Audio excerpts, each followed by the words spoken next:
जी जनाब, welcome back. कई दफ़ा जब हम अच्छे से ड्रेसअप होते हैं, जैसे आप किसी ग्रेसफुल सी पार्टी में जा रहे हैं, किसी तकरीब में जा रहे हैं, ऐसा लगता है सारी तैयारी नामुकम्मल है अगर आपने ऊंची एड़ी के जूते यानी अच्छी सी हील्स नहीं पहनी हुई। लेकिन क्या इन हील्स का हमारी लॉन्ग टर्म हेल्थ पे, ख़ास तौर पे हमारे पोस्चर पे, हमारे चलने फिरने के अंदाज पे, हमारी बोन हेल्थ और हमारे जॉइंट्स पे कोई मुज़र असर भी पड़ता है? आइए जानते हैं। हमारे साथ मौजूद हैं डॉक्टर एहसन आलम। आप कंसल्टेंट ऑर्थोपेडिक सर्जन हैं at the Hamid Latif hospital in Lahore. बहुत शुक्रिया डॉक्टर एहसन हमें ज्वाइन करने के लिए। मुझे बताइए कि हो सकता है हमें एक जूता बहुत आरामदेह लगता है, लेकिन अगर हमने ज़्यादा देर चलना है, खड़े रहना है या लॉन्ग आवर्स के लिए इस जूते का इस्तेमाल करना है, तो इसकी ऊंची एड़ी यानी बड़ी हील क्या हमारे लिए तकलीफ का बायस बन सकती है? जी अस्सलाम वालेकुम। ये देखिए, जो इंसान का जो पैर है उसके अंदर छोटी हड्डियां होती हैं जिनको which are kept together with number of ligaments and supported by tendons, और उनकी एक खास ओरिएंटेशन है, एक स्पेसिफिक आर्च है जो कि उसके ऊपर आपकी सारी बॉडी का वेट वो सपोर्ट करती है। जो आपका सवाल है कि हील कितनी होनी चाहिए या ये जो हाई हील्स हैं are they dangerous? Yes they are. होता ये है कि वो आपकी जो बॉडी आर्च है उसको वो डिस्टॉर्ट कर देती हैं। ना सिर्फ आर्च डिस्टर्ब होती है बल्कि जो आपके जो जिसको हम उर्फे आम में बॉल ऑफ फुट कह सकते हैं या पैर का जो अंगूठा है उसके नीचे, उसके ऊपर भी जो फर्स्ट मेटाटार्सल हेड है उसके ऊपर प्रेशर पड़ता है, उससे पेन होती है। सही। फिर और क्या होगा कि Aahista Aahista over a long time आपकी जो ओरिएंटेशन है, जो टेंडेंस की, जो कि स्पेशली जो बिग टो को कंट्रोल कर रहे हैं, वो डिस्टर्ब होने लग पड़ती है। तो ओवर पीरियड ऑफ टाइम आपको हेलिक्स वेल्गस हो सकता है, फ्रंट फुट मेटाटार्सल्जिया हो सकता है, और ये नंबर ऑफ प्रॉब्लम्स।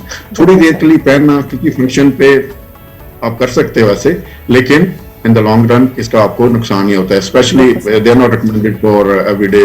अगर आप काम कर रहे हो तो वो तो वैसे ही आपको 4 घंटे आपने ये वाले शू पहने हो तो वो आपका पैर खुद ही कह देता है कि भाई मुझे ना पहनने। बिल्कुल सही।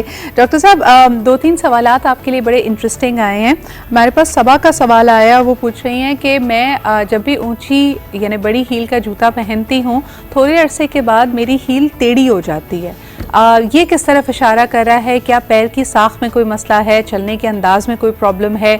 क्या वजह है कि कुछ ख़वातीन ये फील करती हैं कि उन्होंने बहुत महंगा जूता पहना है और बहुत कम इस्तेमाल भी करती हैं, लेकिन उसकी एड़ी यानी उसकी हील टेढ़ी हो जाती है? देखिए, ये आप वो वाली बात है कि जूता आपका पैर आपको खुद कह रहा है कि ये वाला ना पहने। सही। तो इस चूज को मिनिमाइज करें। होता ये है कि कई दफा आपके पैर में एक इनहेरेंट डेफिशिएंसी चल रही होती है जो कि वो मास्क हो रही होती है आपके नॉर्मल शू वियर से, लेकिन जो ही आप उसको हाई वील पहनते हो आप उसको एक्सेजरेट कर देते हो, लेकिन ओवर द लॉन्ग रन उनका नुकसान होता है। हाउएवर, एक चीज मैं आपको मजे की बताऊं कि फ्लैट फुट ईदर कोई इतने हम रिकमेंड नहीं करते। तो आइडियली आपके पैर में 1 या 2 इंच की हील होनी चाहिए। That's true for men as well, और लेडीज के लिए भी कि इसको वो करें। जो चीजें अवॉइड करने वाली हैं वो ये है कि आप जो क्वांटिटी शूज हैं जी, इनको आप अवॉइड करें। सही। और ideal shoe actually in my opinion doesn't exist, लेकिन 2-4 चीजें जब आप शू अपने लिए लेते हो, हम क्या देखेंगे उसको कि नंबर 1 तो ये कि वो फुल रिजिड सोल उसका नहीं होना चाहिए। जो आप जैसे कुछ शूज जैसे क्लॉग्स होते हैं, ये they are rigid foot, बिल्कुल सही। वुड के बने। अच्छा, एक और सवाल डॉक्टर एहसन आपके लिए आया है। घरों में उमूमन देखा जाता है आजकल तो अच्छी सी फ्लोरिंग है, इससे पहले वॉल टू वॉल कारपेट का भी फैशन था।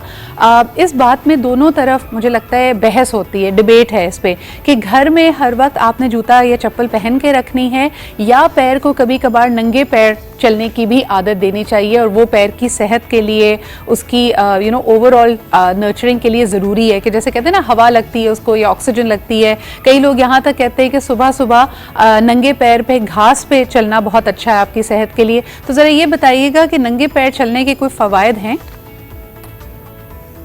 किस पे, ग्रास पे या सॉलिड फ्लोर पे? सॉलिड फ्लोर पे, ग्रास पे, जिस तरह भी आप इस सवाल का जवाब देना चाहें। जैसे ये है कि देखिए, अगर तो आपके घर के अंदर कारपेट्स हैं तो you don't need to wear shoes in house. अगर ख़वातीन खास तौर पे घर पे रहती हैं सारा दिन तो जो सॉलिड फ्लोर है वो उनको ज्यादा तंग करेगा एज कम्पेयर टू कि आप ऐसा करेंगे एक इंडोर शूज रख लें जो कि सॉफ्ट हो। सही। तो लेकिन बीच बीच में उसको आप उसको टेपर कर लें कि कभी शूज पहन लिए कभी नहीं, लेकिन इसको बिल्कुल ही सॉलिड फ्लोर पे अगर आप चलती रहेंगी तो उससे भी पैरों की एड़ियां खराब हो जाती है। सही सही। डॉक्टर साहब एक और सवाल है आपके लिए कि जिन लोगों की लॉन्ग ड्यूटी आवर्स हैं, मिसाल के तौर पे बैंक्स में लोग काम करते हैं या फिर हॉस्पिटल्स में जिसमें चलना भी ज़्यादा होता है और आवर्स भी लॉन्ग है, उनको किस किस्म का जूता इस्तेमाल करना चाहिए? हाल ही में हमने देखा है कि बहुत सारे जो पैरामेडिक है, नर्सिंग स्टाफ है, इवन डॉक्टर्स वो ट्रेनर्स पहनने को प्रेफर करते हैं क्योंकि उन्होंने पूरा दिन चलना होता है अस्पताल में। आप क्या रेकमेंड करेंगे? Even for that matter teachers जिनको सुबह सुबह क्लास लेनी है, एक क्लास से दूसरी क्लास में जाना है, प्रॉब्ली प्ले ग्राउंड को भी क्रॉस करना है, उनके लिए बेहतरीन जूता कौन सा है अपनी ड्यूटी आवर्स के लिए? इसमें देखिए आम तौर पे बंदा सोचता है कि शायद हम एक खुला शूज लें जिसके अंदर के पैर कंफर्टेबल रहे। नहीं, जूते को पैर को सपोर्ट करनी चाहिए, ठीक है? सही। वो टेपर आगे से नहीं होना चाहिए, उसके अंदर थोड़ी सी हील जैसे मैंने अभी बताया वो होनी चाहिए। ट्रेनर्स में पर्सनली आप बंदा समझता है कि शायद मैं इसके साथ कंफर्टेबल हूँ, लेकिन इन द लॉन्ग रन ये ट्रेनर्स भी आपको इतना फायदा नहीं देते। तो बेसिकली वो वाला शू देखें जिसका सोल रिजिड ना हो, that will give you some tactile sensation of the ground.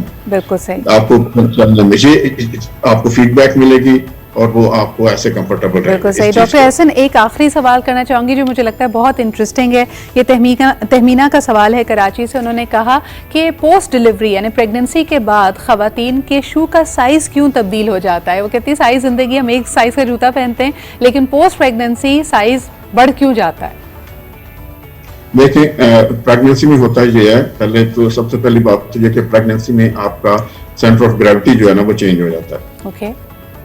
आपकी बॉडी के आगे वेट इंक्रीज हो जाता है, तो आपको उसको काउंटर करने के लिए खवातीन थोड़ा सा बैक को पीछे करके चलती हैं। सही। तो जैसे all physical bodies have a centre of gravity, जैसे एयरक्राफ्ट का भी सेंटर ऑफ ग्रेविटी होता है, आप सारे पैसेंजर्स को टेल पे नहीं बैठा सकते या फ्रंट पे। तो जब आप पोस्ट डिलीवरी क्या होता है, पहली बात तो ये है कि प्रेगनेंसी में रिटेंशन ऑफ फ्लूइड्स बहुत ज्यादा होती है। आपका पैर नहीं, आपके हाथ का साइज भी बड़ा होता है। तो प्रेगनेंसी के बाद कॉमनली हम देखते हैं ये कार्पल टनल सिंड्रोम देखते हैं जो हाथों में हो रहा होता है। तो पैर का साइज बढ़ना इज नेचुरल, उसमें कोई फिक्र वाली बात नहीं है। ज्यादा से ज्यादा आपको एक नया जूता लेना पड़ेगा तो ले लें, क्या प्रॉब्लम है? और पुरानी हीलें जो हैं वो अपनी फ्रेंड्स को या अपनी कजन्स को डोनेट कर दें। बहुत शुक्रिया डॉक्टर एहसन हमारे साथ मौजूद होने के लिए। कई इंपॉर्टेंट और इंटरेस्टिंग सवालात थे। अभी हम लेते हैं एक छोटा सा ब्रेक, वापस आएंगे जी हमारे सेगमेंट ज़ाब्ता हयात के साथ और कुछ आपके जो इस्लामी सवालात हैं उनके भी जवाब और उनके लिए गाइडेंस हासिल करने की कोशिश करेंगे। Stay with us.